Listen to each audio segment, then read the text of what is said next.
Bonsoir. Un collègue me dit que seulement avec Eric Hobsbawm, un des plus grands historiens du XXe siècle, m'a mis autour du monde pour une conférence dans cet institut.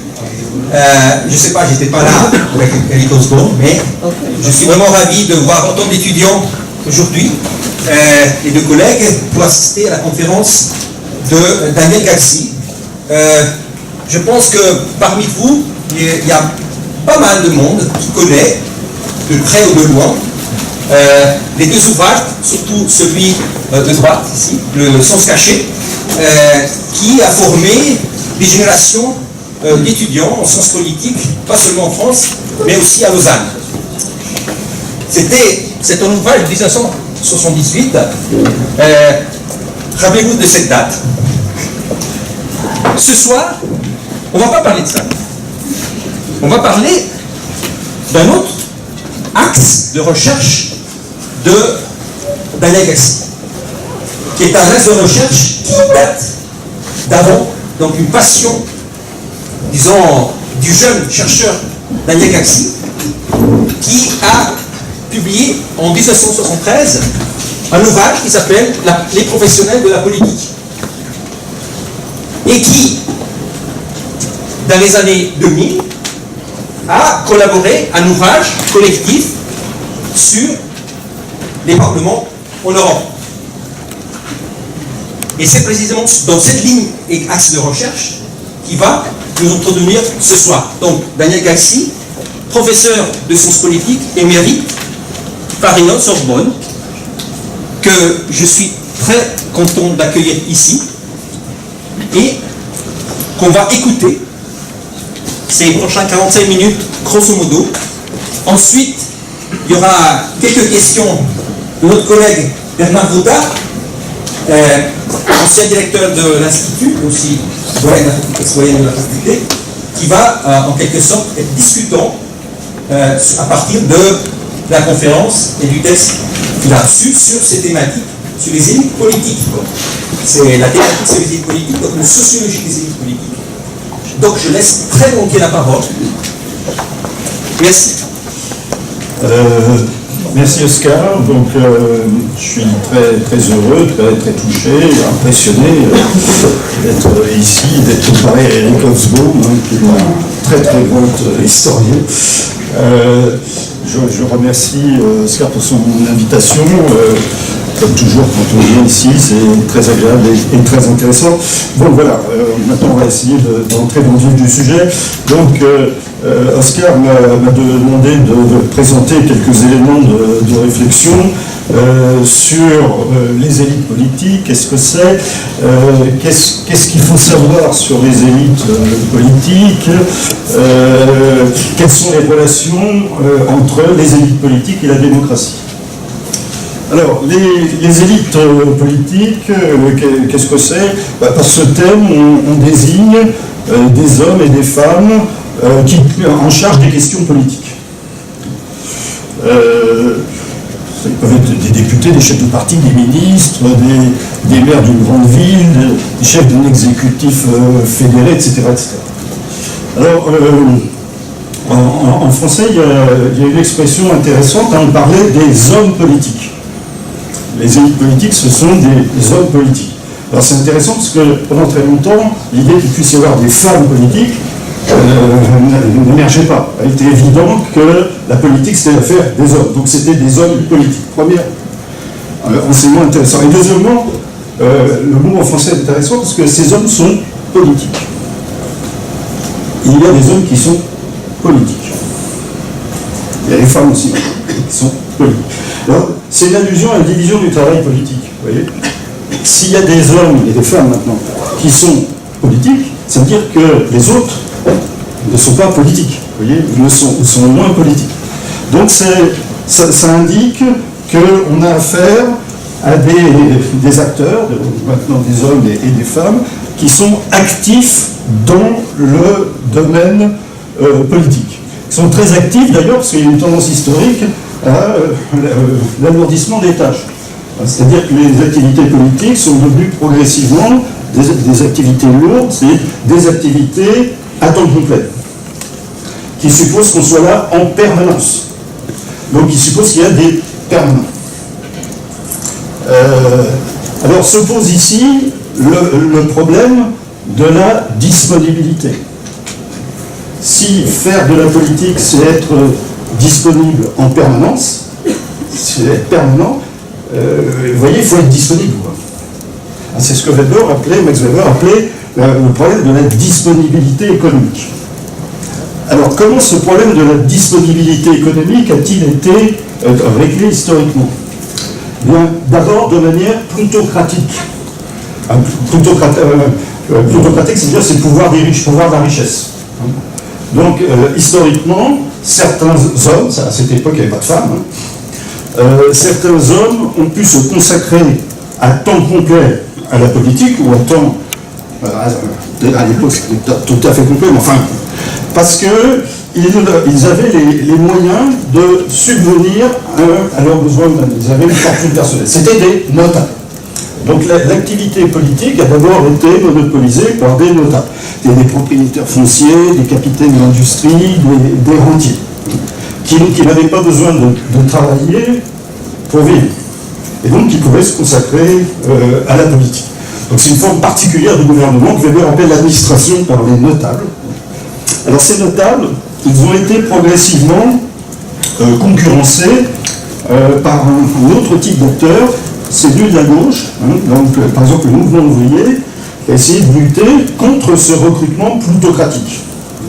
Donc il a constitué des partis politiques financés à l'époque par des cotisations qui permettaient de rémunérer d'anciens ouvriers, des hommes à l'époque, qui avaient été ouvriers et qui devenaient permanents, le mot l'indique bien, permanents d'un syndicat ou d'un parti, et ils étaient salariés du parti, ils étaient payés par le parti. On parle quelquefois de fonctionnaires du parti. Alors il y a eu également une autre possibilité, des élus, par exemple des parlementaires, qui dans un premier temps n'avaient pas nécessairement des indemnités associées à leur mandat qui leur permettaient de se consacrer à temps complet à la politique, qui ont revendiqué et obtenu, ils l'ont décidé entre eux, d'augmenter l'indemnité parlementaire de telle manière qu'un député maintenant peut se consacrer à temps complet à son mandat, c'est-à-dire à temps complet à la politique, grâce à l'indemnité qu'il perçoit en tant que parlementaire. Donc on a vu par exemple d'anciens enseignants adhérer à un parti politique, être présentés par ce parti politique comme candidat aux élections, être élus, et grâce à l'indemnité parlementaire, abandonner leur métier d'enseignant et se consacrer à temps complet à la politique. Bref, on a vu apparaître des acteurs qui pouvaient vivre pour la politique, comme le faisaient les notables, c'est-à-dire se consacrer à la politique, consacrer leur vie à la politique, vivre pour ça, et en même temps qui pouvaient vivre de la politique. C'est-à-dire que leur activité politique leur donnait les moyens de vivre, comme salariés d'un parti, ou comme élus parlementaires, ou comme élus. Et donc, on a affaire à là où on avait des notables qui vivaient pour la politique, sans vivre de la politique.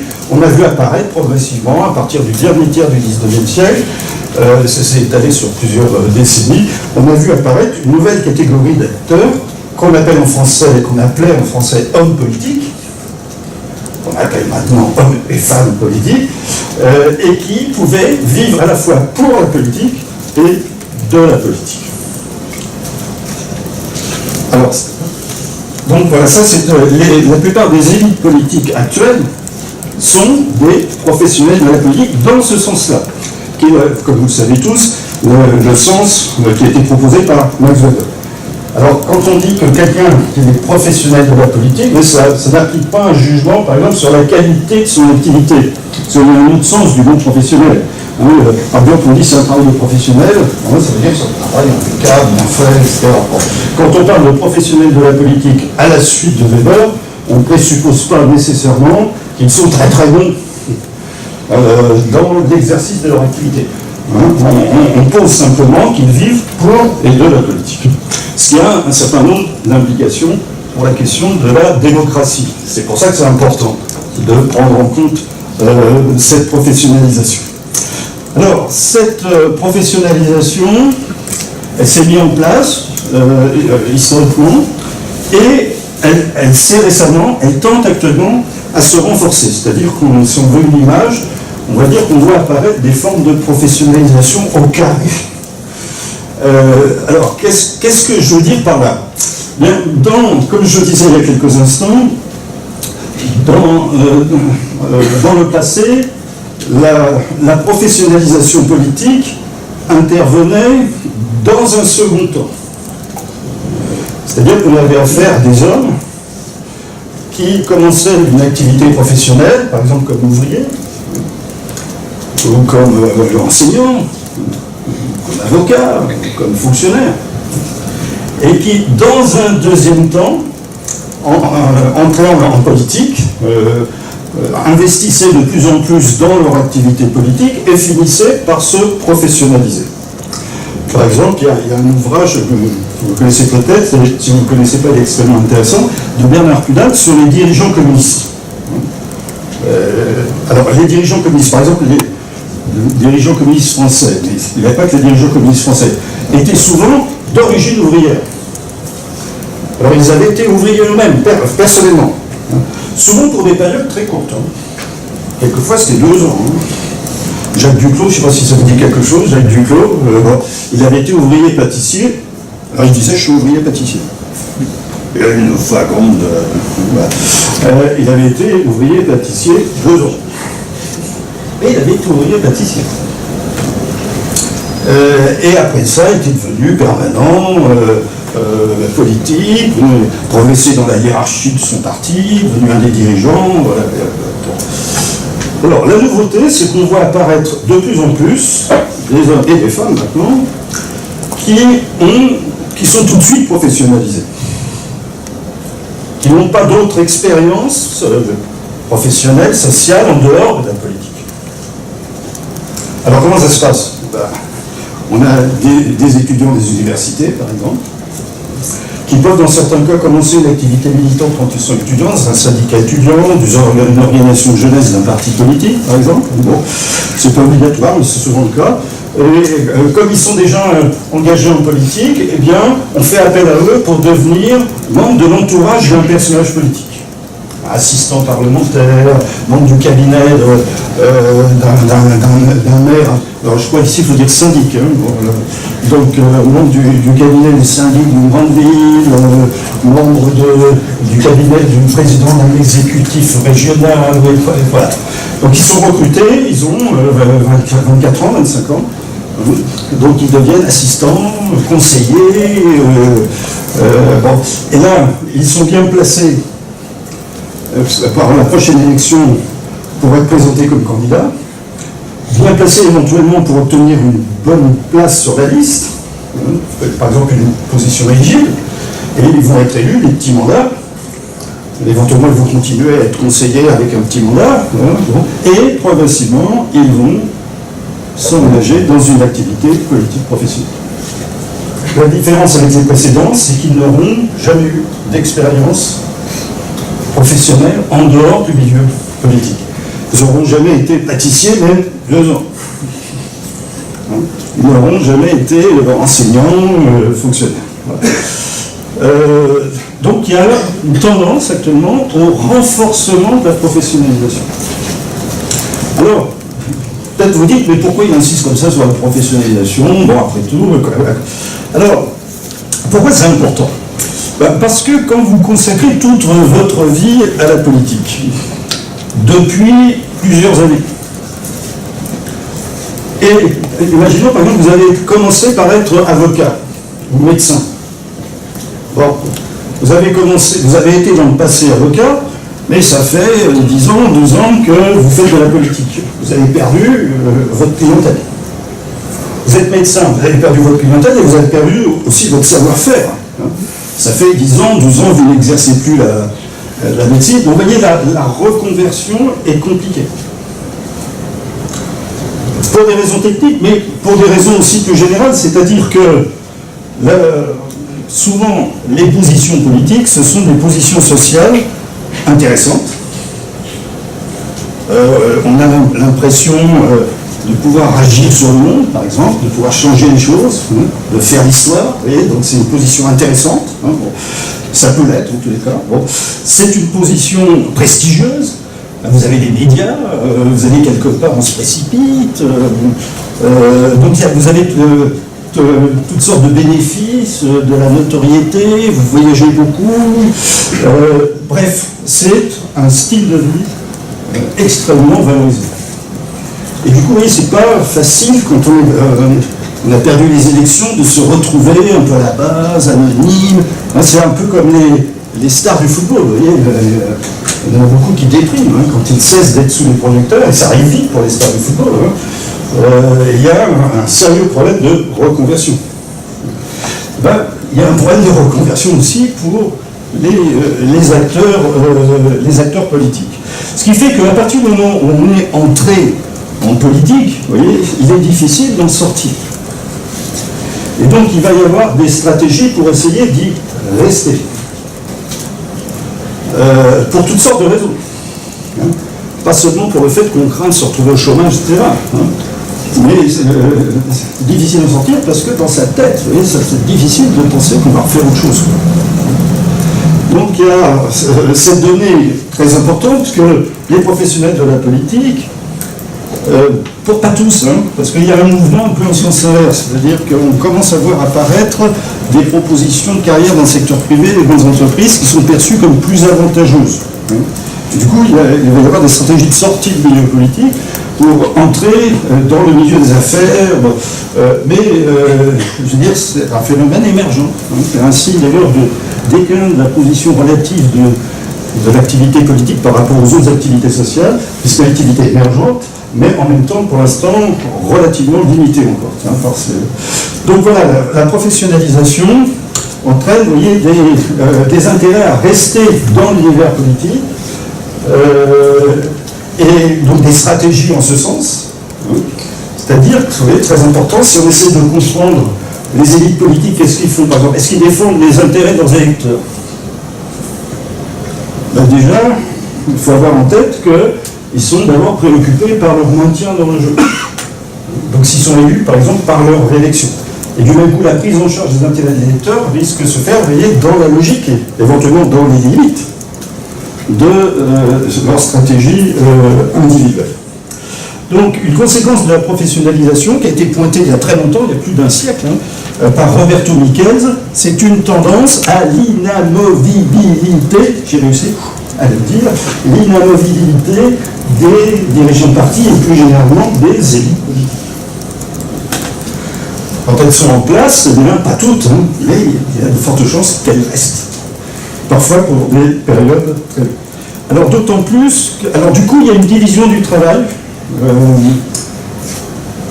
entre des spécialistes des questions politiques, hommes politiques, femmes politiques, professionnels, engagés de longue date, relativement inamovibles, qui sont en charge de la politique et du même coup, concomitamment, nécessairement, si vous avez des spécialistes à plein temps, très actifs dans le domaine politique, la contrepartie nécessaire, c'est que les autres, et à l'immense majorité, sont moins actifs. Donc Weber disait par exemple l'existence de spécialistes actifs dans le domaine politique a pour contrepartie nécessaire l'existence de citoyens passifs, plus passifs. Donc ça c'est important pour la démocratie. La professionnalisation de la politique suppose qu'il y a une prise en charge par des spécialistes, par des professionnels. Et du coup, il y a une mise à distance, par plus ou moins selon les... Alors du coup, on peut penser cette relation entre les spécialistes, les hommes politiques professionnels et les non-spécialistes, par analogie avec une opposition de la sociologie de la religion, l'opposition entre les spécialistes de la question politique et les non-spécialistes, en dépit de la façade normative officielle de la démocratie, qui dit que tout le monde est citoyen, tout le monde est sur un pied d'égalité. Bon. En fait, ça peut s'analyser comme une opposition entre les initiés et les profanes. Les profanes, c'est quoi? C'est ceux qui sont devant le temple, profanum, mais qui ne rentrent pas dans le temple.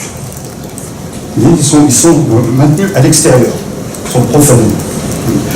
Et Sidzan, c'est de la profanation. Sauf dans des conditions très particulières, avec des rites de rapprochement du sacré. Donc les profanes, ce sont ceux qui sont extérieurs au sacré et ignorants du sacré.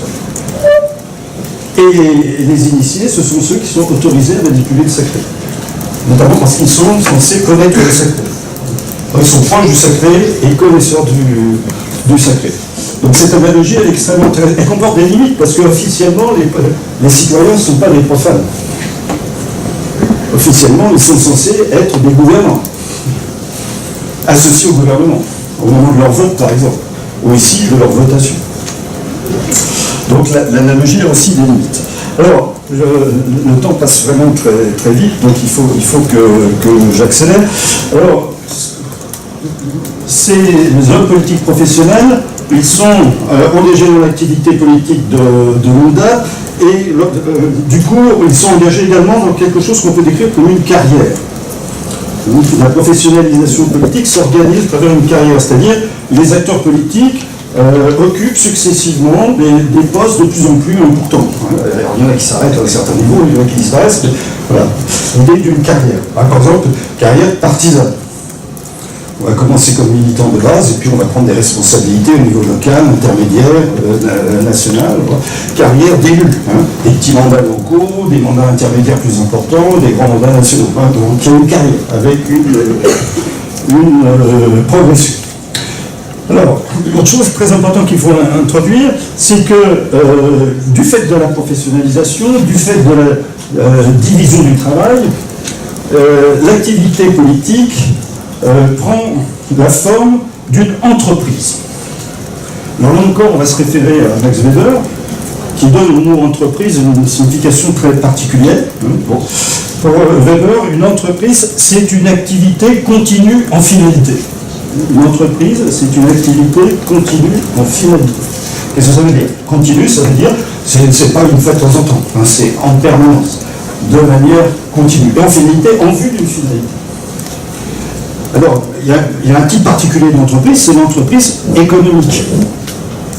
Et on a tendance à concevoir comme le modèle type de l'entreprise, qui est un cas particulier d'entreprise. L'entreprise économique. La finalité étant le profit.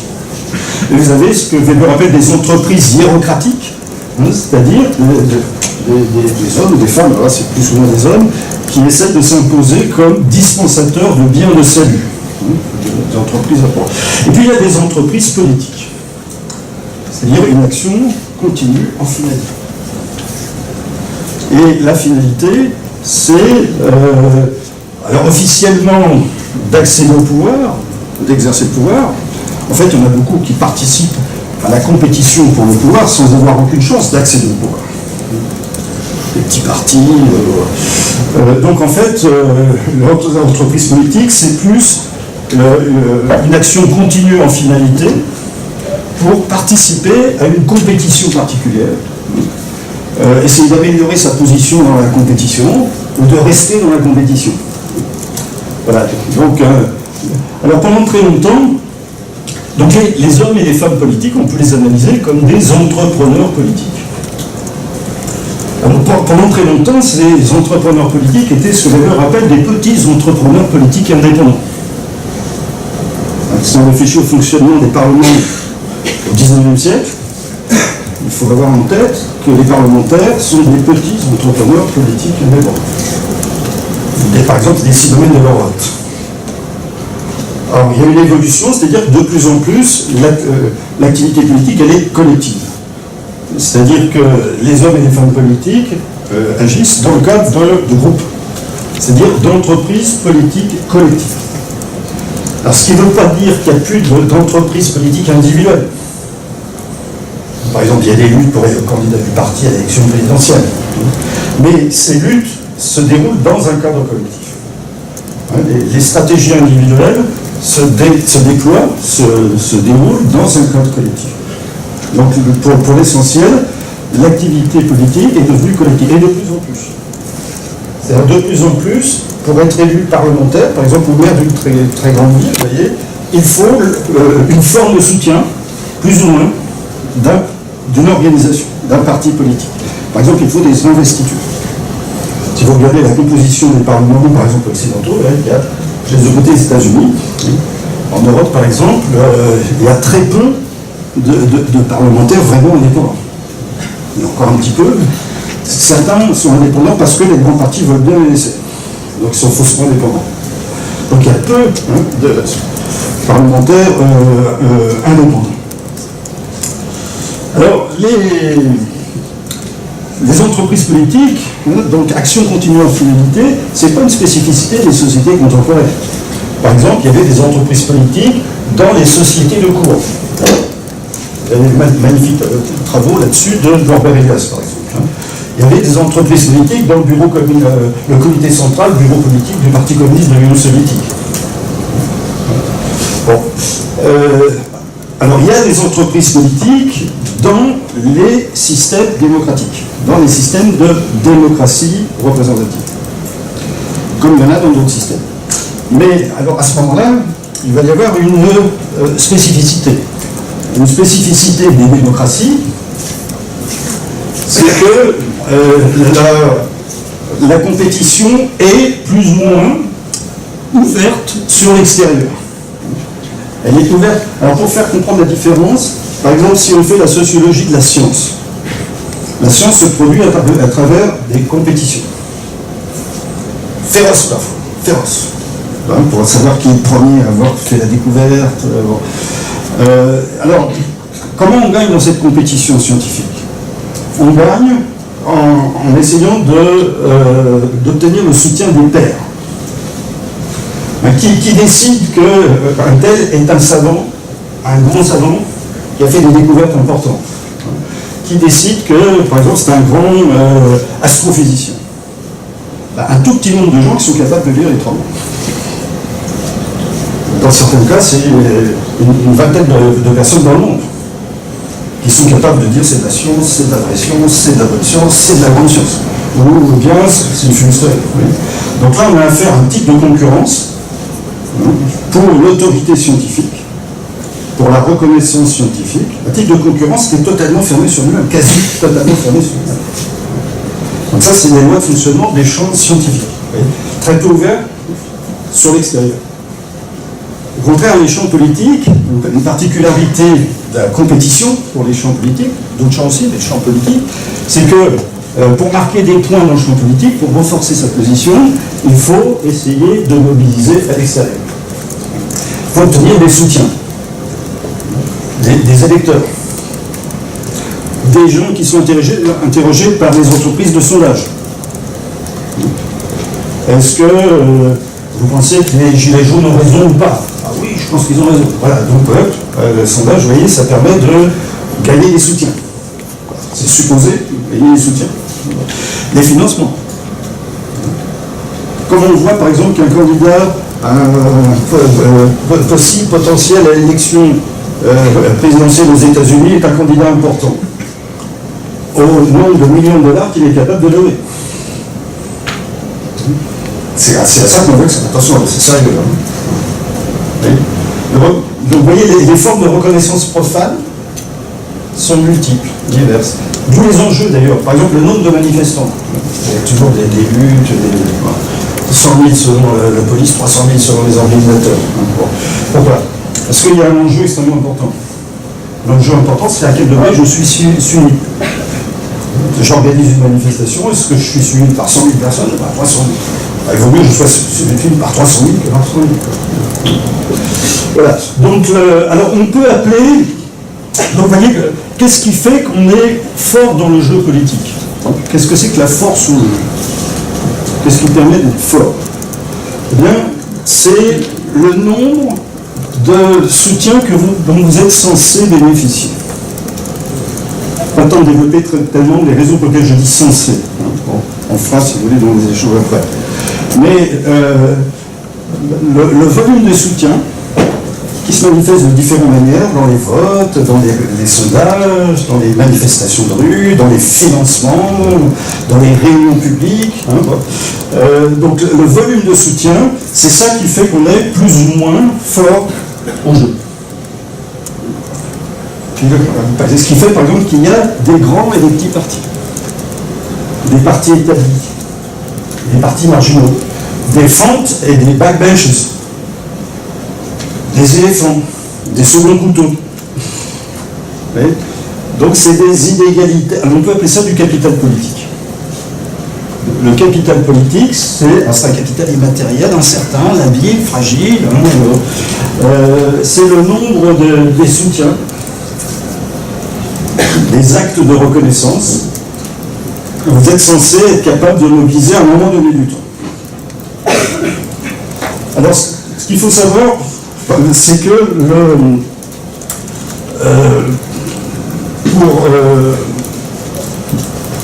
alors ce capital politique, il peut être individuel, capital politique personnel d'un candidat, par exemple, et il est aussi collectif. Donc le candidat d'un parti, par exemple, il a une composante de capital politique avec plus ou moins de capital individuel. Il y a des candidats qui sont totalement dépendants de leur parti. Par exemple, beaucoup d'élus de la République en marche en France avaient pratiquement zéro capital politique individuel. Ils étaient totalement dépendants de leur parti et surtout du chef de leur parti, c'est-à-dire du président qui venait d'être élu. Donc c'est le capital politique collectif. Pour la plupart d'entre eux, zéro. Et ils ont été élus grâce à ça. Certains avaient un peu de capital individuel. Alors, en même temps, si on réfléchit, quelle est la condition pour être élu? Bon, ben, il faut obtenir du soutien des électeurs. Donc il faut mobiliser à l'extérieur de l'univers politique. Mais en même temps, comme dirait M. de la Palisse, pour pouvoir être élu, il faut être candidat. Et qui décide des candidats? Ce n'est pas les électeurs. Comme je disais, les candidats sont de plus en plus souvent présentés par des partis politiques. Ça veut dire que c'est un organe à la direction du parti, une commission d'investiture, et quelques dirigeants du parti qui décident qu'un tel sera le candidat du parti dans telle circonscription. Et donc, vous voyez, on retrouve des mécanismes de fonctionnement qui ne sont pas sans analogie avec le champ scientifique. C'est-à-dire, pour devenir député, il faut commencer par convaincre des pairs qui sont des concurrents de vous présenter comme candidat. Donc, en fait, le capital politique, le capital de reconnaissance, il est à la fois interne et externe. Il faut à la fois mobiliser à l'extérieur de l'univers politique des électeurs, des sondés, des financeurs, des manifestants, etc. Et il faut pouvoir mobiliser parmi les pairs. Même chose, par exemple, un député de base peut rester député de base et il peut monter dans la hiérarchie parlementaire. Il peut devenir, par exemple, vice-président de l'Assemblée ou président de l'Assemblée. Comment est-ce qu'il va devenir un député? Comment est-ce qu'il devient vice-président? Comment est-ce qu'il devient président? Il est élu par ses pairs, qui sont à la fois ses adversaires et ses concurrents. Donc vous voyez, il va falloir trouver la possibilité d'obtenir leur soutien. Alors, tout ce que je vous ai dit jusqu'à maintenant, c'est, vous voyez, toute la part d'autonomie du politique. La politique se déroule dans un univers à part, de même qu'il y a les mondes de l'art. Il y a un bouquin très intéressant de Ward Baker, les mondes de l'art. Et l'idée, c'est un petit monde à part. Bon. Ben, il y a les mondes de la politique. Les mondes de la politique, qui se sont complexifiés, de nouvelles catégories de spécialistes. Et ce qui se passe dans ces mondes de la politique intéresse d'abord ceux qui sont dans le monde de la politique. Mais tous les mondes sociaux, le monde de l'art est replié sur lui-même. Les mondes de la politique aussi. Ils sont assez largement autonomes. Ils vivent sur eux. Bon. Et c'est très important pour la démocratie, vous voyez, parce que ça veut dire que ces univers sociaux fonctionnent à partir de considérations propres à l'univers social. Des considérations autonomes. Ils ne sont pas tellement les aspirations des électeurs, en tous les cas, ce ne sont pas seulement les aspirations des électeurs, leurs attentes, leurs besoins. C'est d'abord les intérêts des agents de ce milieu. Les intérêts individuels, l'intérêt à me maintenir dans le jeu, à être élu si je suis élu, à essayer de devenir député si pour l'instant j'ai encore que des petits mandats, vous voyez, donc des intérêts individuels. Des intérêts collectifs, c'est-à-dire des intérêts du groupe. Je suis membre d'un parti, j'ai un intérêt à ce que ce parti gagne des élections, s'il est au gouvernement, j'ai intérêt à ce que le gouvernement réussisse. Donc si je ne suis pas d'accord, je vais me retenir avant de dire que je ne suis pas d'accord, avant de critiquer plus. Vous voyez, voilà, il y a des intérêts collectifs. Même si les électeurs de ma circonscription me disent c'est pas possible, c'est pas possible, je ne peux pas me désolidariser, je ne peux pas affaiblir mon camp. Voilà. Donc vous voyez, il y a des intérêts collectifs qui vont interférer avec ma mission de représentation. Et il y a des intérêts, l'expression vient d'un économiste d'origine autrichienne, Joseph Schumpeter, il y a des intérêts corporatifs. C'est-à-dire, il y a des intérêts, c'est paradoxal parce qu'on a l'impression que les acteurs politiques sont en lutte les uns avec les autres, hein, c'est un univers un peu antagonique, vous voyez. Bon, en réalité, ils ont des intérêts communs. Pas sur tous les problèmes, mais sur certaines questions. Hein. Par exemple, ils ont l'intérêt commun lorsque la légitimité du jeu politique est affectée, parce qu'il y a des scandales, par exemple, dans le financement, ils ont un intérêt commun à essayer de restaurer la croyance. Ce qui fait qu'ils vont voter, là vous avez des votes quasi unanimes, par exemple.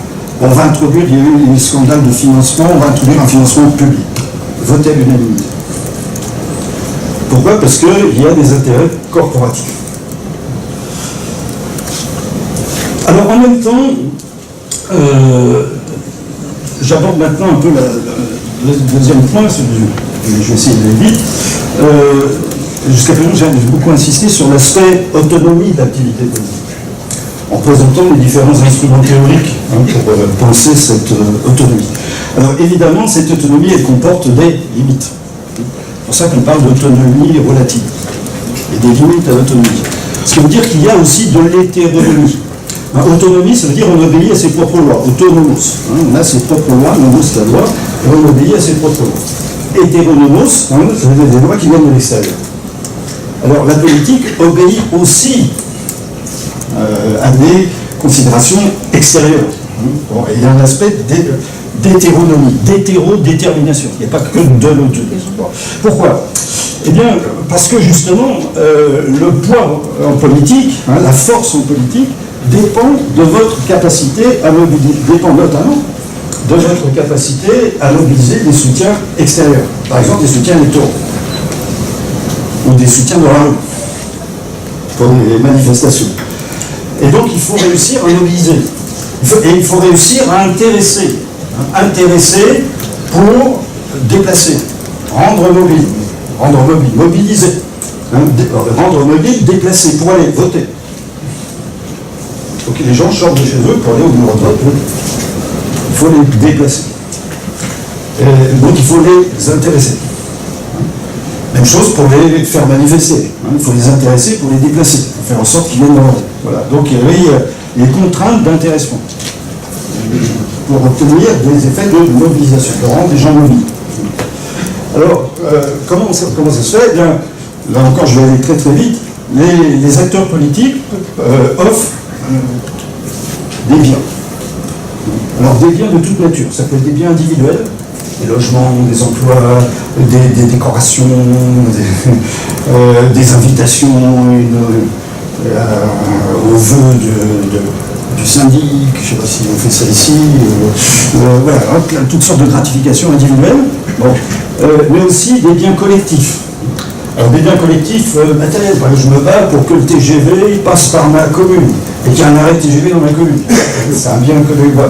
Et puis des biens collectifs symboliques, des visions du monde, des programmes, des propositions de politique publique.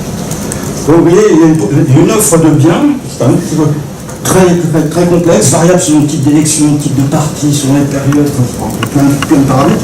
une offre de biens pour essayer de mobiliser les soutiens. Alors, ce qui fait qu'on a des partis, par exemple, pro-business, c'est-à-dire des partis, des hommes politiques, des femmes politiques, qui présentent des visions du monde plutôt favorables à l'action des entrepreneurs économiques. Et donc qui préconisent la diminution des prélèvements fiscaux, qui préconisent le laisser-faire du marché, la suppression d'un certain nombre de régulations, laisser faire les licenciements, laisser les entreprises décider eux-mêmes de la durée de la semaine de travail, des horaires d'ouverture, la nuit, le dimanche. Voilà. Donc il y a des partis pro-business. Donc c'est-à-dire qui présentent des biens plutôt attractifs pour des gens qui sont des entrepreneurs et qui du coup vous les soutiennent. Plutôt les partis pro-business parviennent dans l'ensemble à obtenir les voies, et pas seulement les voies, les financements, toutes sortes de soutiens des milieux d'affaires. Voilà. Alors, comment est-ce que s'opèrent ces liens finalement? Vous voyez, il y a des transactions sur ce qu'on peut appeler des marchés politiques, les champs politiques étant la structure d'offre des marchés. Et les marchés, c'est des transactions entre des groupes politiques, puisque l'activité politique est collective maintenant, donc des transactions entre des groupes qui proposent toutes sortes de biens, et des catégories du public, plus ou moins intéressées par les biens. Alors qu'est-ce qui permet ces transactions? Alors, vous allez me dire, c'est l'idéologie. C'est pas une explication suffisante, parce qu'il reste à comprendre pourquoi telle ou telle catégorie d'acteurs politiques ou d'actrices politiques penche pour telle ou telle idéologie. Il suffit de dire oui, ce parti, il a une idéologie pro-business, et donc voilà, c'est ça qui fait qu'il parvient à mobiliser les milieux d'affaires. Oui, mais pourquoi est-ce que ce parti parvient à mobiliser des candidats qui sont pro-business? Pourquoi les candidats des partis pro-business sont pro-business? Alors ici, on aborde la question des ancrages sociaux, du personnel politique des partis. Et grosso modo, si vous voulez, on observe une relative harmonie entre les ancrages sociaux des acteurs politiques de tel ou tel parti et les ancrages sociaux de ceux qui les soutiennent. Une relative harmonie. Alors, par exemple, si on prend les partis ouvriers, à l'origine, ils étaient ouvriers dans tous les sens du terme. C'est-à-dire qu'ils étaient composés de militants ouvriers qui favorisaient l'ascension de certains d'entre eux, ce qui fait qu'on avait des dirigeants ouvriers du parti ouvrier, des élus ouvriers qui obtenaient les voix des ouvriers. Donc il y avait l'ancrage des acteurs politiques leur permettait de mobiliser les soutiens des milieux auxquels ils appartenaient, finalement. Alors de même, par exemple, si on regarde les partis socialistes, sociaux-démocrates, travaillistes, alors on constate qu'ils parviennent relativement, c'est toujours des différences de... C'est pas un point 1, c'est pas 100% versus 0%. Mais ces partis obtiennent relativement des meilleurs résultats parmi, par exemple, les enseignants, les milieux intellectuels, le secteur public. Et moins bon parmi les professions indépendantes, les dirigeants d'entreprise, les cadres dirigeants d'entreprise. Bon. Alors comment expliquer ça? Si on regarde les propriétés sociales par exemple des députés socialistes, travaillistes, sociodémocrates, on va s'apercevoir qu'une proportion relativement importante d'entre eux sont issus des milieux d'enseignement, des milieux du secteur public, des professions du secteur public. Ce qui fait que dans les oppositions politiques, les oppositions politiques, par exemple l'opposition entre la gauche et la droite, les oppositions politiques font écho aux oppositions sociales par la médiation des ancrages sociaux du personnel politique des camps. Alors par exemple, derrière l'opposition entre la gauche et la droite, par exemple, il y a encore, de manière beaucoup plus compliquée, je n'ai pas le temps d'entrer dans les détails, l'opposition entre le haut et le bas. C'est-à-dire que voter à droite, ceux qui étaient en haut de l'espace social. Voter en bas, et voter à gauche, ceux qui étaient plutôt en bas. Alors quelquefois, c'est au bas du haut, c'est très lié. Et on peut être en haut du bas aussi. Donc ça compliqué. Mais il y avait une opposition entre le haut et le bas, qui s'est affadie, mais on retrouve encore sur une forme plus compliquée. De même, la gauche et la droite, c'est une opposition entre salariés et indépendants. Une opposition entre employeurs et employés. Une opposition entre milieu laïque et milieu religieux. Une opposition entre les milieux intellectuels et la bourgeoisie économique. La bourgeoisie intellectuelle et la bourgeoisie économique. Donc il y a toutes sortes de... Vous voyez, l'opposition entre la gauche et la droite fait écho à des oppositions sociales entre les propriétaires de logements et les locataires. Donc fait écho à des oppositions sociales par la médiation des ancrages sociaux. Alors le problème, j'ai presque fini, c'est que cette correspondance, elle s'est affadie.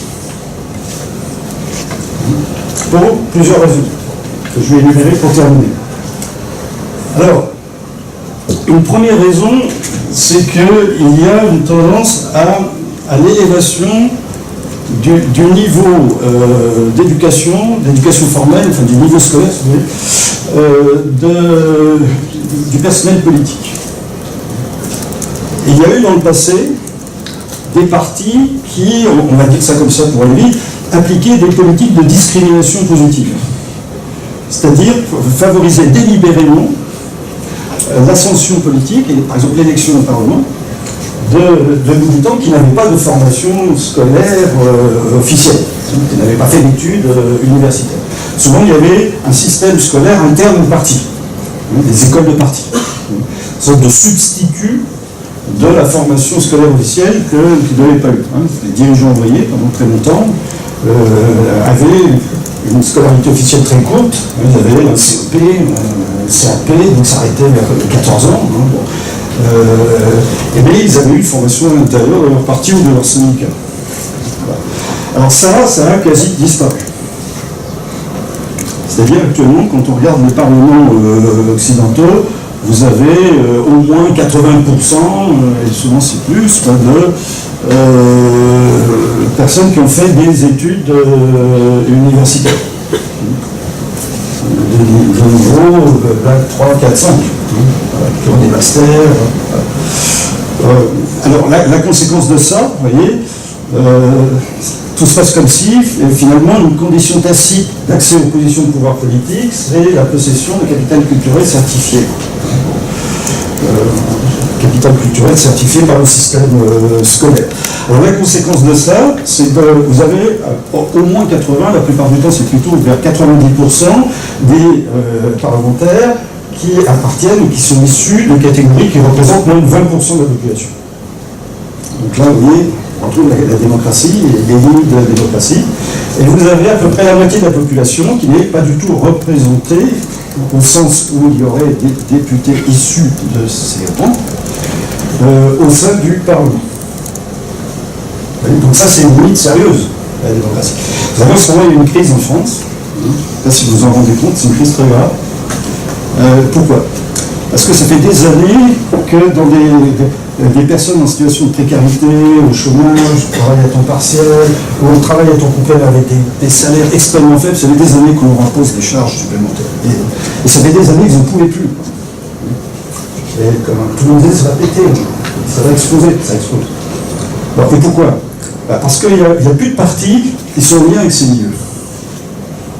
Et surtout d'ailleurs le parti au pouvoir actuellement. Il n'y a pas du tout d'antenne pour capter dans ces milieux-là. Pour capter, l'arrêter, c'est pas possible. Pas encore. Rajouter 5 centimes au litre d'essence, c'est pas possible. Personne ne leur a dit ça. Et pour eux, vous voyez, bon, faut pas déconner, quoi. Hein, allez, 2 € en plus le plein, ils ne vont pas mourir avec ça. Franchement. Et donc, là, c'est une espèce de myopie, quoi. Hein, de myopie sociale, qui a quelque chose à voir avec les problèmes dont je vous parle maintenant, quoi. Alors, donc, vous voyez, premier facteur, là où dans le passé, il y avait des catégories, des députés, par exemple, issus de ces catégories populaires, il n'y en a plus. Donc ça rend plus compliqué la correspondance dont je parlais tout à l'heure, vous voyez, entre clivages sociaux et opposition politique. Hein, voilà. Alors ça ne veut pas dire que ça a complètement disparu. Hein, il y a des mécanismes pour représenter ceux qui sont en bas. Souvent c'est par des gens qui ont des positions basses quelque part, mais quelquefois basses dans le haut. Quelquefois basses dans le très haut. C'est des exemples marrants, mais ça tourne. Donc ça n'a pas complètement disparu, mais vous voyez, c'est pas la même chose d'avoir des intérêts défendus par quelqu'un qui était lui-même ouvrier, même si c'était 2 ans, il y a 30 ou 40 ans, que par quelqu'un qui est au bas de la catégorie A de la fonction publique. Et c'est pas la même chose.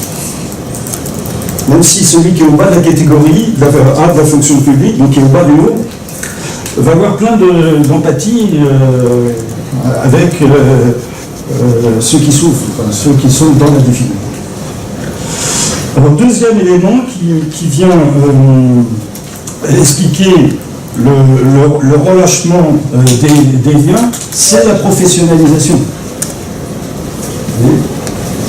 Vous comprenez bien que c'est pas la même chose d'être député socialiste ayant été pendant quelques années enseignant pour comprendre les problèmes des enseignants, ou bien d'être député socialiste en ayant toujours été dans la politique, en ayant commencé comme assistant parlementaire, puis ensuite élu local, et puis député. Et il y a un relâchement des ancrages sociaux. Alors ça ne veut pas dire qu'ils sont sans ancrages sociaux, parce que avant on disait j'étais ouvrier. Moi monsieur, je suis ouvrier pâtissier. Je suis ouvrier pâtissier. Ensuite on dit moi, mon père était ouvrier.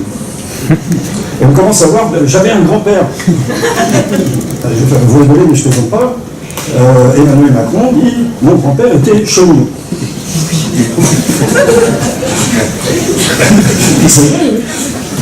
Vous voyez, il y a toujours des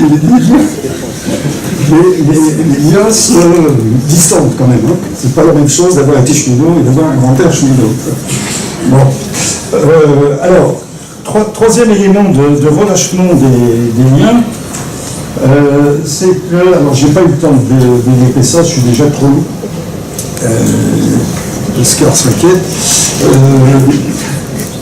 Donc le fait d'avoir un univers politique, voilà, un petit monde de la politique, à part, a une autre conséquence, c'est que ce qu'on va faire dans cet univers, les positions qu'on va défendre, les discours qu'on va tenir, la manière de tenir le discours, va dépendre de la position qu'on occupe dans l'univers. Selon qu'on a une position haute ou une position basse, par exemple.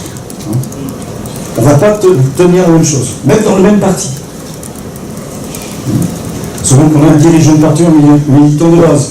Selon qu'on ait un dirigeant de parti au gouvernement, parce que le parti est majoritaire, et qu'on reste à la direction du parti. Il va y avoir des clivages structuraux entre des gens qui n'ont pas les mêmes positions. Alors, il en résulte, alors je dis ça, c'est sans cynisme, hein, bon, que les partis, par exemple socialistes ou libéraux, sont plus socialistes ou libéraux quand ils sont dans l'opposition, quand ils sont au pouvoir. Ils sont plus socialistes ou libéraux en campagne électorale que quand ils sont au pouvoir. Ils sont plus socialistes ou libéraux ou populistes quand ils sont émergents, hein, quand ils arrivent, que quand ils sont installés. Vous voyez, voilà. Donc ça c'est un autre mécanisme, vous voyez, qui vient distendre les liens entre les élites politiques et leur base sociale, et donc qui vient affaiblir les mécanismes de représentation. Enfin, le dernier facteur, c'est les propriétés de contexte. Donc pour toutes sortes de raisons, dans le détail desquelles je n'ai vraiment pas le temps d'entrer, il y a une réduction, par exemple, des marges de manœuvre des dirigeants des gouvernements des États-nations. Du fait de la mondialisation, pour certains du fait de l'intégration européenne. Donc alors même que tel parti voudrait avoir une politique sociale audacieuse, bon, il y a toutes sortes de contraintes budgétaires, juridiques, internationales, économiques, qui limitent la possibilité de développer des politiques que les partis souhaiteraient développer. Donc tout ça pour dire que, vous voyez, du fait de transformation des élites politiques, du fait d'un ensemble de transformations, les mécanismes de représentation qui sont constitutifs de la forme particulière de démocratie que nous connaissons, la démocratie représentative, ces mécanismes sont un peu entravés, grippés, affaiblis. Donc les élites politiques sont moins représentatives qu'elles ne l'ont été, plus difficilement représentatives, et c'est un élément qu'il faut avoir en tête pour comprendre ce qu'il est convenu d'appeler la crise de la représentation. Voilà. Merci beaucoup.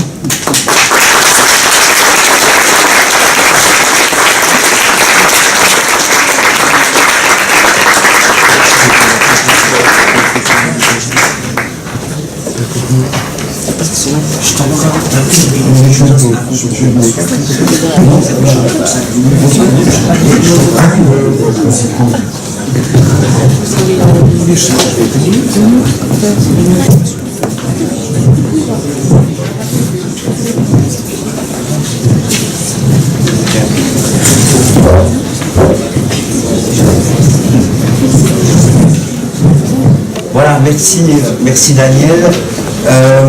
Alors du coup, bon, il m'avait été demandé de réagir essentiellement à cet article Democracy and Elites, qui prolonge, précise un certain nombre d'observations et de développements que tu as fait. Et puis je dois dire qu'en lisant ce texte, j'avais en tête quand même la conjoncture politique extraordinairement fluide, critique, qui caractérise la France aujourd'hui, et puis les interrogations qui jalonnent l'ensemble de ce texte qui a circulé, qui pourra peut-être figurer quelque part. C'est une incitation à la lecture de ce texte, parce que j'ai toujours plaisir à t'écouter et à te lire. Tant le texte est riche et fouillis. C'est un texte qui en effet porte une interrogation sur le concept d'élite, un concept alors tout à fait controversé, ne serait-ce parce qu'il est chargé normativement, qu'il engage des débats normatifs sur la compatibilité d'élites, de l'existence d'élites dans des démocraties libérales représentatives. Cette interrogation, tu la poses à partir d'une perspective sociologique qui, et c'est un des avantages de ce texte, tranche tout à fait nettement par rapport à toute une série de controverses scientifiques qui caractérisent l'usage de ce concept d'élite dans la littérature scientifique. Et puis, cette perspective sociologique, elle est mise ici au service d'une analyse d'un certain nombre de transformations qui affectent désormais les démocraties libérales. Des transformations sont évoquées, celles qui touchent les élites sectorielles, celles qui touchent les relations entre ces élites, celles qui touchent aussi la compétition politique, c'est-à-dire la concurrence entre les partis politiques, qui est analysée, comme tu l'as dit, sous le double angle de la position, des positions et des prises de position des professionnels de la politique dans l'univers politique, et d'autre part, du rapport aux secteurs sociaux que les partis entretiennent et prétendent représenter.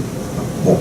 Alors, s'ajoute à cela, en plus, des considérations sur les effets de la mondialisation, du processus d'européanisation de la politique. Donc, c'est dire la richesse de ce texte. Je ne pourrais pas, évidemment, et mon ambition n'était pas de le résumer, mais peut-être d'en souligner quelques apports qui me semblent tout à fait significatifs. Alors, tout d'abord, il y a, je pense, et je t'interrogerai là-dessus à la fin, sinon une ambition, du moins une interrogation, voire même une inquiétude normative qui traverse l'ensemble du texte, qui traverse l'ensemble de ton travail scientifique,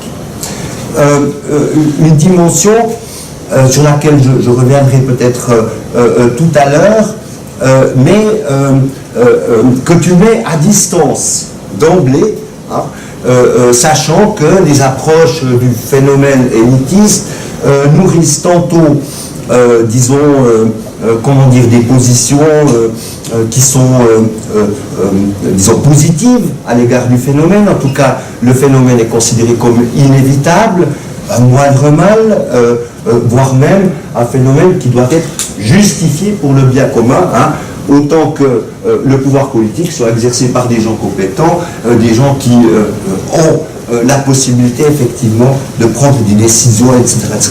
Et puis versus une dimension critique du phénomène élitiste, en particulier à partir d'une discussion sur la compatibilité du phénomène élitiste avec la théorie démocratique classique. Alors, au fond, ces aspects rejoignent aussi des analyses ou l'évocation de la coupure, disons, croissante entre les élites et le peuple, manifestant de la défiance que nourrissent certaines catégories populaires à l'égard des élites, méfiance qui serait vectrice, disons, d'entreprises populistes qui se nourriraient précisément de cette coupure et de la méfiance qu'elle gère. Alors, dans ton texte, tu t'efforces précisément de mettre à distance ce débat normatif, peut-être pour mieux y revenir par la suite, et je voudrais souligner 3 points dans le texte. 3 points qui renvoient à des aspects de la littérature tout à fait controversés à propos des élites. Le premier point concerne la fermeture versus l'ouverture des élites. La question étant de savoir dans quelle mesure ces élites manifestent une certaine ouverture du point de vue de la mobilité interne, voire une mobilité structurelle. Hein. Et s'agissant du renouvellement des élites, tu conclus, donc s'agissant du renouvellement interne des élites, tu conclus à leur reproduction et même à un accroissement de cette clôture. Ça c'est un résultat de tes travaux, notamment ce qui concerne le personnel politique sous l'angle en particulier d'une professionnalisation croissante, hein, des activités politiques, avec comme effet une mobilisation possible d'entreprises politiques lorsque les élites se montrent incapables de résoudre les problèmes sociaux en termes d'inégalité, de chômage, d'affaiblissement des services publics, des politiques sociales, etc., etc. Et tu dis, le clivage n'a jamais été aussi fort. C'est une thèse que l'on pourra discuter. Pour ma part, je pense que je la partage. Deuxième aspect dans lequel tu interviens dans cette sociologie des élites, c'est la question de leur unité versus de leur diversité. On sait qu'il y a des controverses entre les partisans d'une conception pluraliste des élites, chez Aron, chez Dahl, la polyarchie, versus une conception plutôt moniste, chez Niels. C'est la thèse du complexe militaro-industriel qui insiste plutôt sur l'unité de ces élites. Or, ce que je trouve tout à fait intéressant dans ce papier, à la suite de travaux précédents, au fond, tu nous dis, mais cette opposition doit être dépassée. Hein. Il faut dépasser une conception qu'on pourrait dire réaliste du concept d'élite au profit d'une analyse qui vise à rendre compte des ressorts de la division du travail de domination au sein de ce qu'on pourrait appeler le champ du pouvoir, hein, à la fois comment dire, division du travail politique qui se caractérise par la concurrence entre les agents dominants au sein des différents champs, mais une certaine complicité, et là tu rejoins quand même la thèse moniste de Mills, une certaine complicité du fait que les élites sont relativement unifiées autour d'un certain nombre de valeurs qui deviennent hégémoniques et qui sont dites néolibérales. Et c'est peut-être là une évolution récente. Et puis cette unification des élites se caractérise aussi par leur circulation, mais tu évoques que cette circulation est désormais asymétrique. Elle va plutôt de l'État vers le monde des affaires et se caractérise par un affaiblissement des élites intellectuelles. Ça, c'est une deuxième thèse que je trouve très forte. Troisième aspect, Oscar, ça va? Ouais. Bon, troisième aspect. Alors, c'est les transformations qui affectent cette fois-ci le champ politique. Il s'agit ici d'analyser les prises de position des forces politiques à partir de la position que ces forces occupent dans le champ politique et de leur capacité ou non de ces forces à représenter des intérêts sociaux. Deux thèses très fortes. La distance idéologique entre les formations politiques diminue, c'est ce que tu as évoqué du reste tout à l'heure, alors que les difficultés s'aggravent dans la société. Deuxième thèse, les liens entre les représentants et les secteurs sociaux qu'ils sont censés représenter se relâchent. Et donc, cela constitue une fenêtre d'opportunité pour les formations politiques populistes en raison du manque de volonté politique des partis de la gauche social-démocrate en particulier ou de la gauche en général qui désertent les milieux populaires pour des raisons électorales. Ces entreprises politiques à caractère populiste réalisent par conséquent un miracle électoral, c'est le terme que tu utilises, dès lors qu'elles parviennent à agréger des votes particulièrement disparates. Et tu ajoutes, ce miracle n'est possible que s'ils sont, ou si elles sont, ces entreprises populistes, dans l'opposition.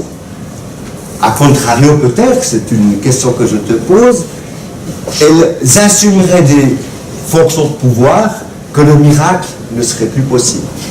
Peut-être, c'est une question. Bon, moi, voilà, je termine là-dessus, Oscar. Je n'ai pas d'objection majeure sur le modèle. J'aimerais quand même t'interpeller sur le rapport de ton travail à la dimension normative qui hante toute cette littérature sur les élites. Autrement dit, tu nous montres les ressorts de la dépossession des profanes, de l'autonomisation du politique, voilà, à l'envers de la théorie démocratique, mais est-ce que tu ne lâches pas ton lecteur au milieu du gué, en ne t'interrogeant pas sur éventuellement les conditions sociales et économiques qui seraient possibles pour réduire cet écart entre les élites et le peuple, pour parler dans ces termes-là, en s'interrogeant sur les mécanismes institutionnels qui seraient possibles de mettre en place pour réduire ces écarts. Là, je parle en Suisse, puisque la démocratie n'est pas seulement représentative, mais elle est directe. Est-ce que toutes ces réformes, comme la démocratie participative, relèveraient d'un emplâtre sur une jambe de bois, ou pas, Et puis, sur la notion de populisme, alors voilà, quel usage fais-tu de ce terme? Usage descriptif, usage analytique, catégorie scientifique, catégorie de la pratique. Alors, c'est un point que tu ne développes pas dans le texte, mais qui pourrait être discuté. Et puis, tout dernier point, mais ça peut-être les étudiants qui sont là pourront intervenir, parce que ton analyse nous interpelle beaucoup en Suisse, parce que, comme je l'ai dit, on a d'autres institutions politiques. J'ai évoqué la démocratie directe, j'en peux évoquer le fédéralisme, mais aussi une imbrication extraordinairement importante des intérêts organisés avec les milieux politiques. Si je te disais que Martinez pourrait être élu à l'Assemblée nationale, tu dirais ah non, c'est pas possible. Eh bien nous, le président de l'Union syndicale suisse siège au Parlement. Les groupes d'intérêts organisés, des locataires, des immobiliers, des milieux industriels siègent au Parlement, parfois occupent même, deviennent conseillers fédéral. Donc il y a cette imbrication qui est beaucoup plus forte. Et puis finalement, bon, on pourra revenir peut-être sur la conjoncture politique actuelle avec les gilets jaunes, qui, disons, on a une analyse, je pense, ici dans ton texte, qui permet d'éclairer pas mal de ces ressorts. Qui a été écrit bien avant les Gilets jaunes. Et qui a été écrit avant les Gilets jaunes. Merci. Et puis, la 6e République. On laisse.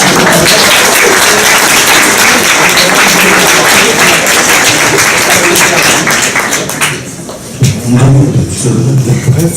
Vous avez compris que c'est compliqué pour moi d'être bref. Ça va.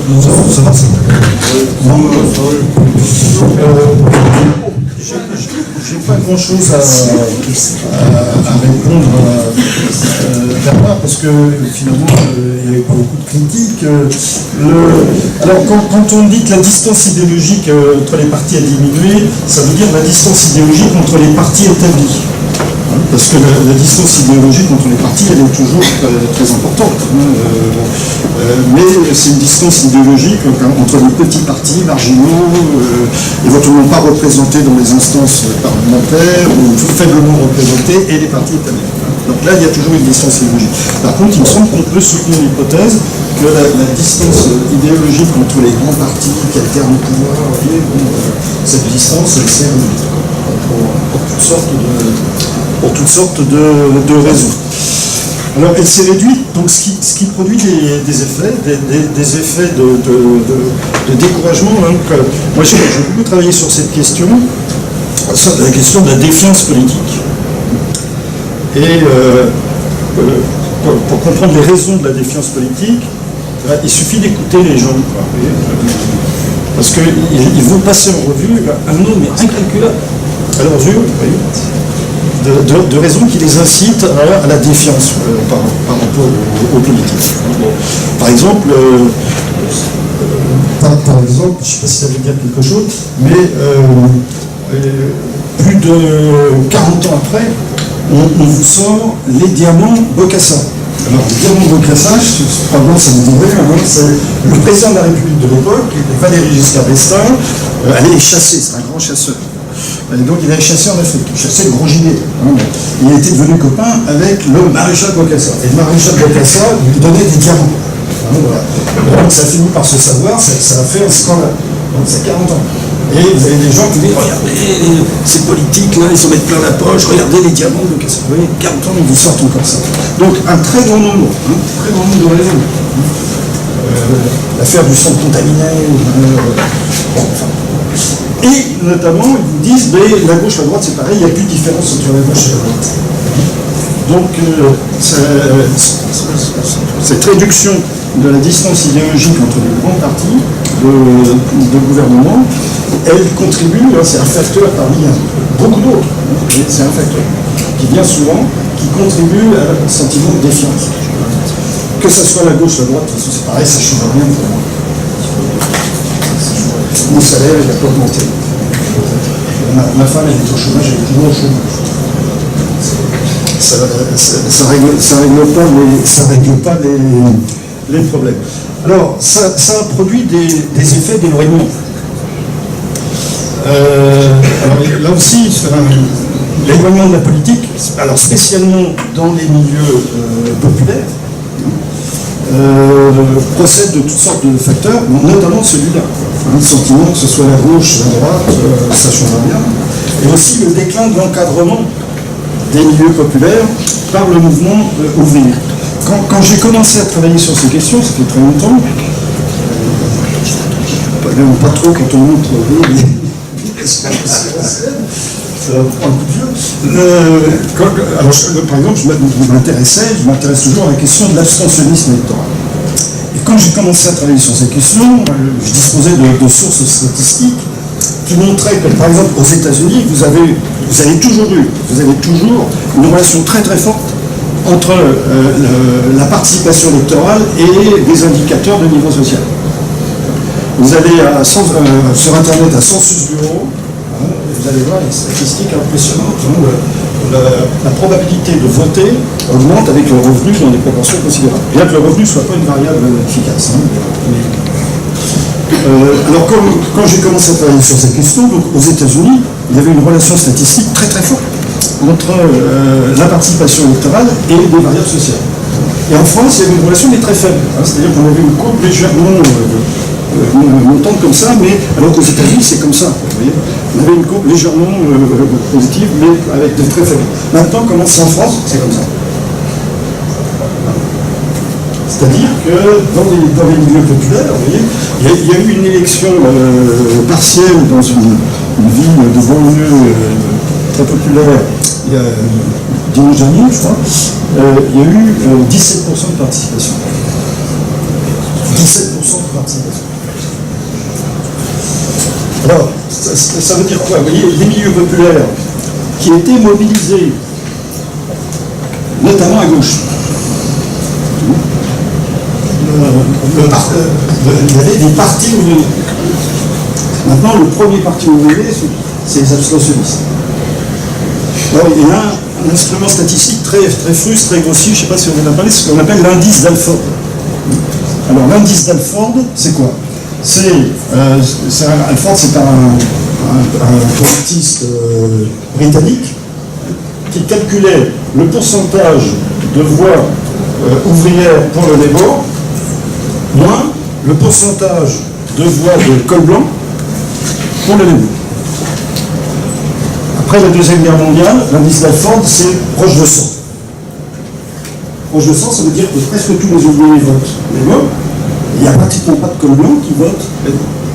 On a un vote de classe. Et les col blancs, ils votent Tory. Maintenant, partout, il y a une chute dramatique, drastique, enfin une chute très forte, de l'indice d'Alford, qui tend vers 0, même en dessous de 0. Partout. Dans tous les pays.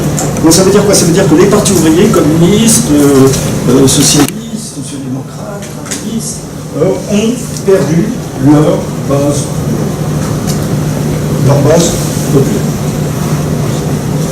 Alors elle est passée où? Un, dans l'abstention, et deux, dans des partis qui leur apparaissent, qui sont, on avait le temps pour discuter ça, dans une position un peu homologue, dans laquelle étaient les partis qui les défendaient dans les années 40, 50, 60, qui étaient souvent aussi dans la protestation, beaucoup moins dans la protestation maintenant qu'ils ne l'étaient dans les passés. Alors, donc, les milieux populaires désormais sont beaucoup plus à distance du politique que par le passé, ils s'abstiennent. Oui, quand ils votent, ils votent pour les partis qui prétendent vouloir tout bouleverser, tout changer. On a tout essayé, on a essayé la gauche, la droite, de toute façon ça n'a rien changé, la gauche, la droite, on va essayer autre chose. Peut-être que ça va changer. Je ne suis pas sûr. Franchement, je ne suis pas sûr. On va essayer, qu'est-ce qu'on risque? De toute façon, ça ne peut pas être pire. Voilà. Et tout ce que je vous dis là, c'est des extraits d'entretien. Vous voyez, c'est des gens qui me disent ça. Alors, le résultat, c'est qu'il y a désormais un clivage très très fort. Si on regarde, par exemple, les résultats du référendum de 2005 en France sur le traité constitutionnel européen, la probabilité de voter oui augmente très fortement avec le milieu social, la position sociale, et la probabilité de voter non augmente en raison inverse. Donc là, on avait le vote de classe. Le vote de classe a disparu en tant que vote pour les partis de gauche, mais là, dans certaines circonstances, on a des votes de classe. Le Brexit, c'est un vote de classe. Les women, plus on a une position élevée dans la hiérarchie sociale, plus on est women, et plus on a une position basse, plus on est Brexit. C'est un vote de classe. Ça a rarement été structuré à ce point-là. Les prochaines élections européennes, je peux faire, ça ne me réjouit pas, mais on peut faire pronostic, l'hypothèse que ça va se structurer comme ça. Donc vous allez avoir des partis pro-européens qui vont bien mobiliser dans les catégories aisées, pas nécessairement très aisées, mais sans trop de difficultés, la population, les start-upers, les cadres, par contre, les partis anti-européens vont mobiliser, spécialement les partis européens nationalistes, vont mobiliser auprès des milieux populaires. Ça va, à mon avis, se structurer comme ça. Et le mouvement des Gilets jaunes en France, c'est ça aussi. C'est vraiment le bas contre le haut. Alors un bas complexe. Mais c'est vraiment ça, c'est vraiment le bas contre le haut avec de la haine. Une haine, oui, j'ai compris qu'il faut que je code ça. une haine de classe, y compris qui se cristallise sur le groupe. Il y a des discours de haine sur ce rapport qui font peur. Qui font peur.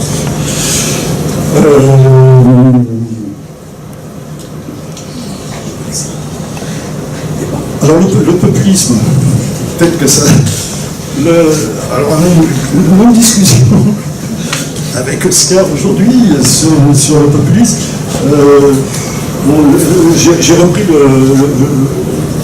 le mot dans le papier auquel tu faisais allusion en tant que catégorie de désignation. Populistes, les partis qui sont qualifiés de populistes. Et je ne vais pas au-delà. C'est-à-dire que je pense que le populisme, comme par exemple le totalitarisme dans le passé, vous voyez, sont les catégories de la pratique politique. Ce sont des catégories pour la lutte, pour discriminer l'adversaire, pour le stigmatiser, ou quelquefois pour retourner le stigmate. Donc ce sont des instruments de lutte. Comme tel, ça ne peut pas être des instruments d'analyse. Par exemple, on est en train de travailler à la mise à jour du bouquin que Oscar avait mis là, sur les élites parlementaires 1848-2000. Donc 2000, ça commençait à point, donc on met à jour les données. Et là, on nous demandait par exemple de décider combien les partis populistes pour chaque législature en France. Vous voyez, combien les partis. Je suis incapable de répondre à la question. C'est pas à moi de dire que tel parti est populiste ou n'est pas populiste, mais ça serait entrer dans la lutte. Si la France insoumise, c'est un parti populiste. C'est-à-dire que je suis en lutte. Alors, quand on analyse, on n'est pas en lutte. Enfin, on essaye en tout cas. On essaye de mettre à distance le plus possible. Et c'est extrêmement important. De mettre à distance les jugements de valeur, c'est extrêmement important pour essayer d'approfondir. Quand vous êtes dans le jugement de valeur, c'est fini. C'est Bachelard qui disait « La valorisation interrompt l'investigation prématurément ». Si vous êtes dans le jugement de valeur, c'est fini. Vous n'avez plus rien à comprendre. Vous avez jugé, c'est... Je pourrais vous donner des exemples. Voilà, je peux te le dire. Alors, laisse la parole. Merci beaucoup, Daniel Gaxi. Maintenant, on ouvre le débat. Comme ça, on a un peu la possibilité pour intervenir, poser des questions. Voilà, il y a quelqu'un qui a demandé la parole.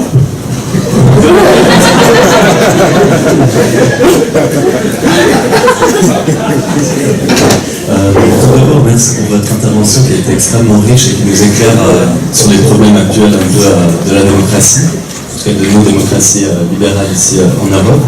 Et ce que je me demande, c'est est-ce qu'avec la dissolution des ancrages sociaux et des similitudes entre gouvernement et gouverné, ce qui entraîne cette crise de la représentativité, est-ce qu'on est en train en fait de foncer droit dans le mur parce que la démocratie arrive à une fin pour vous, en tout cas à une fin dans sa conception actuelle, et comment faire en fait pour y remédier. Et pour reprendre la question que Bernard Routa a posée tout à l'heure, est-ce qu'un système comme la Suisse, avec plus de démocratie directe, un parlement semi-professionnel et une piste de solution ou pas du tout? On va prendre quelques questions peut-être, si vous avez des questions, évidemment. On a la possibilité, l'opportunité aujourd'hui d'écouter et de poser des questions importantes à M. Gaxi. Est-ce que vous avez d'autres questions? Voilà. Oui, vous avez parlé vaguement de l'indice Talford. Il y a des personnes qui remettent, enfin, ce sont des auteurs qui remettent beaucoup en question l'utilisation de cet indice, en parlant notamment de l'idée que les clivages de classe aujourd'hui n'existeraient plus, et qu'il y aurait effectivement ce rapport aujourd'hui plutôt matérialisme, post-matérialisme. Qu'est-ce que vous en pensez? Voilà, peut-être une troisième question, si quelqu'un veut poser une troisième question. Alors, on laisse possible. Voilà, vas-y, s'il te plaît, tu peux répondre. Je vais commencer par le plus facile, c'est le dernier. L'indice d'Alford, c'est vrai, c'est un indice extrêmement frustrant, qui met en évidence quand même la désouvriérisation des anciens partis ouvriers. Ça c'est quand même un résultat intéressant. Alors effectivement, la conclusion intéressée, c'est que du coup, on va dire qu'il n'y a plus de clivage de classe. Il n'y a plus de vote de classe. Regardez l'indice d'Alford s'effondre, donc il n'y a plus de vote de classe. Et ça, c'est une conclusion intéressée. Alors, il faut aller du temps pour discuter qu'est-ce qu'on entend par vote de classe. Alors, si on entend vote de classe au sens où il y a eu à un certain moment de l'histoire une classe ouvrière, construite socialement, de multiples manières, notamment avec des partis, des syndicats, et des membres de ce groupe, qui pour une grande partie d'entre eux, pas tous, une grande partie d'entre eux voteraient pour ce parti, qu'ils percevaient comme leur parti. Vous voyez, pour ça, effectivement, ça n'existe pas. Mais si on entend par classe sociale une position objective dans l'univers social, le fait d'avoir une position haute ou basse, à ce moment-là, il y a toujours un vote de classe. Simplement, il est très compliqué à mettre en évidence, et en particulier les instruments statistiques dont on dispose de l'occulte. Non seulement on ne le met pas en évidence, mais l'occulte. C'est-à-dire qu'en fait, il y a toujours un lien entre la position sociale et le vote. Mais la position sociale doit être observée de manière extrêmement subtile, extrêmement fine. Alors, si vous avez par exemple des instruments, comme on trouve dans la presse, quand il y a des élections, on publie des statistiques et quel est le pourcentage de cadres supérieurs et professions intellectuelles supérieures qui ont voté à gauche à droite, on voit des écarts très faibles. C'est des écarts de 2, 3, 4, 5 points, on dit, oui, il n'y a rien. Pourquoi? Parce qu'on ne se donne pas les moyens, vous voyez, de mettre en évidence les principes de structuration de ces univers.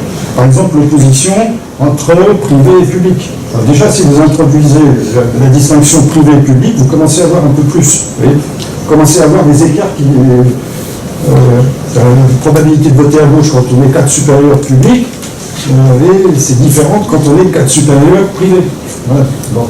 Alors, mais il faudrait raffiner encore plus. Vous voyez, c'est-à-dire, par exemple, cadre supérieur public, il y a des positions dans l'univers de la haute fonction publique très particulières qui inclinent à voter à gauche ou à droite. Vous voyez. Alors, et c'est des systèmes très, très compliqués. Alors, par exemple, ceux qui sont au bas de la catégorie A, alors, je ne sais pas si vous voyez ce que ça veut dire la catégorie A, la fonction publique française est d'État. Mais ça a été élargi à la fonction publique des collectivités territoriales et divisé en 3 grands groupes hiérarchisés. Il y a la catégorie A, B et C. Alors, la catégorie A sont censés être les fonctionnaires dits de direction et de conception.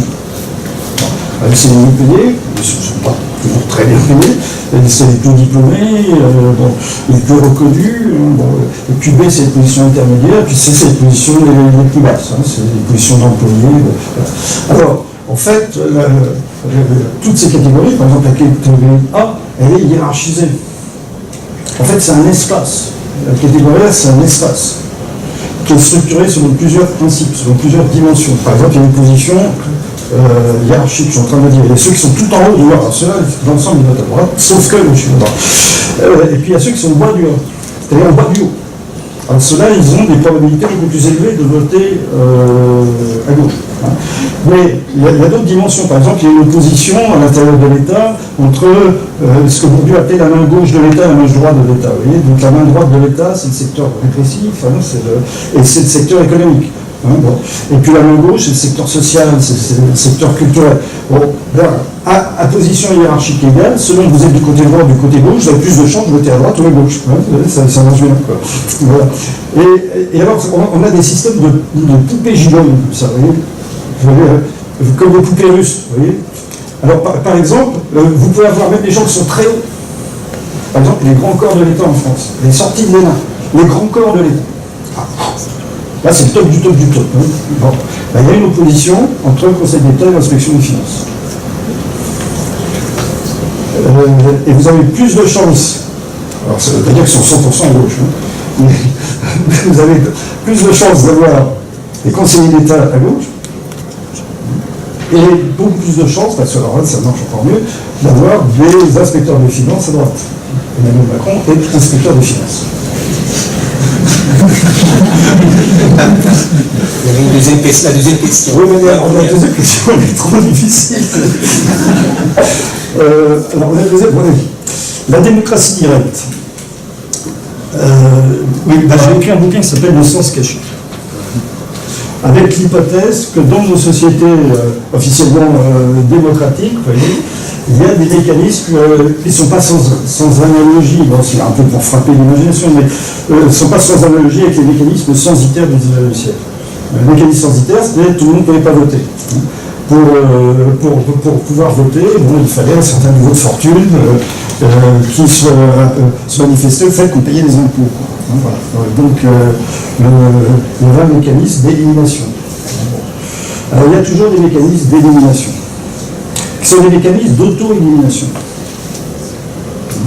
Le politique m'en fout, c'est nul, c'est pas pour moi. De toute façon, dès que tu rentres le dos, tu te fais avoir, ils sont beaucoup plus forts que toi, ils font tu discutes pas avec eux, si tu discutes avec eux, tu es foutu. Donc il vaut mieux se tenir à l'écart, voilà, de toute façon, il n'y a rien à attendre, c'est que de la connerie, c'est que des blablabla. Donc il y a des gens, vous voyez, qui s'auto-excluent. Et puis il y a des gens qui s'auto-habilitent. Par exemple, vous faites une réunion, est-ce qu'il y a une question dans la salle? Oui, noir. C'est quelqu'un qui s'auto-habilite pour intervenir en public, pour poser une question. Oui.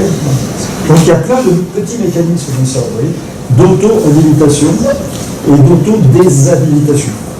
L'abstention, c'est... Alors il y a des fois, je me suis cassé la jambe, je ne peux pas... mais l'abstention, dans une proportion importante, vous voyez, ce sont des actes d'auto-déshabilitation. Alors les mécanismes de démocratie directe, à mon avis, ça produit, et croyez-moi que ça me gonfle, parce que je serais plutôt de ce côté-là, mais ça renforce les inégalités politiques. En État. C'est-à-dire, sauf les mécanismes d'encadrement des milieux qui ont tendance spontanément à s'auto-déshabiliter, quand il n'y a pas ces mécanismes d'encadrement, de mobilisation, de formation, eh bien, ça produit des effets d'auto-élimination qui sont socialement structurés. Donc ça renforce les inégalités politiques. Et d'une manière générale, encore une fois, moi, on parle des orientations normatives. Moi, je suis très favorable à la démocratie participative. Mais en même temps, comme analyse, je suis obligé de constater que, ça mobilise peu, et quand ça mobilise selon des mécanismes censitaires. C'est-à-dire qu'il y a une surreprésentation des plus diplômés, une sous-représentation des moins diplômés dans l'ensemble, avec des exceptions. Donc la démocratie directe, malheureusement, ça me coûte de dire ça, mais je pense que ça, dans l'état actuel des choses, tel que ça fonctionne, c'est un mécanisme qui renforce les inégalités politiques, qui renforce les privilèges politiques de ceux qui votent le plus, qui interviennent le plus, qui financent le plus les partis, qui sont les plus actifs en politique. Parce que tout à l'heure, je parlais d'une opposition entre les initiés et les profanes. Donc les initiés sont beaucoup plus proches de la politique que les profanes. Dans l'ensemble, pour des raisons de division du travail, les profanes sont plutôt à distance du politique, mais très inégalement à distance du politique. De même que les profanes en religion. Vous avez des profanes en religion qui sont très religieux, très informés des questions religieuses, qui vont se former comme une culture théologique, par exemple, et qui peuvent quelquefois discuter avec des clercs. Et puis vous avez des profanes en religion très ignorants du secret.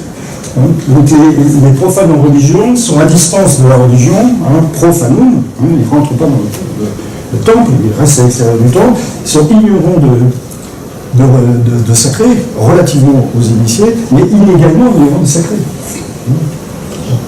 Et là c'est la même chose en politique.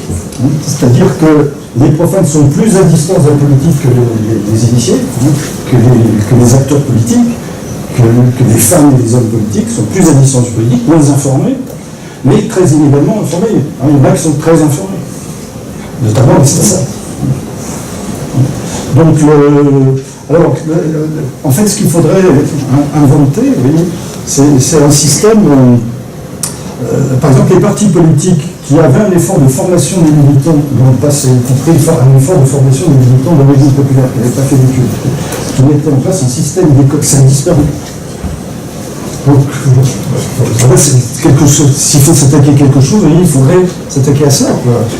Par exemple, je ne sais pas, vous pourrez imaginer que les financements des partis politiques conditionnels, sous condition.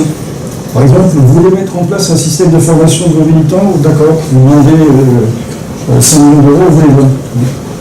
Mais, avec évaluation de ce que vous faites, avec des partenariats avec les universités, par exemple, vous voyez, s'il y avait un effort systématique de formation aux questions politiques, de ceux qui sont à distance du politique, alors peut-être qu'à ce moment-là, les mécanismes de démocratie directe fonctionneraient autrement. On a sorti un bouquin il y a quelques semaines sur les partis politiques, justement, on réfléchissait un peu à comment faire en sorte pour relancer un peu les partis politiques. Donc une idée, ça serait d'avoir des aides publiques, mais des aides publiques conditionnées. On finance et notamment s'il y a un effort de formation. Voilà, ça sera. C'est pas ça qui va magiquement changer les choses, mais c'est une petite esquisse. Alors, Willy Pelletier, avec qui je vais travailler, a eu l'expression en disant on ne pourrait tout de même pas demander à quelqu'un de faire un choix d'une armoire électrique s'il n'a aucune compétence en électricité. Alors, comment peut-on demander faire des choix en politique alors qu'il n'y a aucun effort pour former en politique? Alors, c'est pas la même chose, hein. Parce qu'il y a des repères en matière politique qu'on n'a pas nécessairement en matière d'électricité, mais quand même, on pourrait quand même s'attaquer sérieusement à une politique par exemple au niveau de l'école, il y a des politiques scolaires de véritable formation civique. Je ne sais pas comment c'est en Suisse, mais en France, c'est catastrophique. C'est très peu enseigné, et ce qui est enseigné n'est pas pertinent par rapport à l'exercice du métier de citoyen. Donc voilà des pistes peut-être. Alors, j'ajoute une question Sur le populisme. Puisque tu as mentionné cet aspect. Alors, je te pose la question. Tu as parlé des élections européennes l'année prochaine. Tu dis qu'il y a des forces politiques qui vont peut-être, disons, avoir un succès. Mais d'un point de vue du sociologue, comment est-ce que tu définis, tu réfléchis à la définition de ces forces, où tu dis non, c'est pas notre problème de définir ces forces politiques. Alors, non, laisse-moi finir. Parce que, bon, on peut le dire, c'est des forces nationalistes, mais qu'est-ce que le nationalisme? Je dirais que là, on pourrait recommencer à zéro la conférence. Alors, il y a des forces politiques qui, depuis une trentaine d'années, jouent exactement à partir de la structure que tu décris. Donc, ils jouent contre la professionnalisation politique, ils disent que les professionnels de la politique font que leurs intérêts propres, qu'il faut avoir une politique anti-establishment, qu'il faut réinvestir dans le peuple pour recomposer une vision du peuple souverain, pur, en fait, différent des gens qui nous entourent, contre ces élites mauvaises. Alors, je me demande exactement comment tu définis ces forces politiques qui ont ce schéma d'interprétation de la réalité, qui sont exactement la réponse parfaite à ton schéma d'analyse, voire même pourraient reprendre ton analyse pour justifier eux-mêmes. Alors, tu vas... Très simple. Non, j'ai pas besoin de ton Très simple. En fait, là, c'est une élection européenne. Et donc, vous avez des forces qui sont critiques de l'intégration européenne telle qu'elle a été conduite jusqu'à présent, donc qui sont stigmatisés comme eurosceptiques, eurocritiques, qui éventuellement eux-mêmes se définissent comme eurocritiques, et puis vous avez des forces qui se définissent elles-mêmes comme pro-européennes, qui préconisent un renforcement de l'intégration, voire d'avancer dans le sens du fédéralisme européen, et donc voilà, c'est simple. Il y a des partis qui se définissent comme anti-intégration européenne et pro-intégration européenne. Je n'ai pas besoin d'aller plus loin. Okay. Merci beaucoup. Alors, je vous remercie beaucoup pour cette participation. Je signale que l'Institut d'études politiques internationales a une page Facebook et on me signale que c'est important que vous allez de temps en temps visionner ça pour voir ce qui se passe à l'IEPI, à l'Observatoire des élites politiques, nous avons à l'Institut, et à l'Observatoire de la vie politique régionale qui a, disons, organisé cette soirée. Donc je vous remercie beaucoup pour votre participation. La vidéo de cette conférence sera également mise online et on me signale aussi qu'il y a des écharpes oubliées dans la salle. Merci beaucoup. À la prochaine.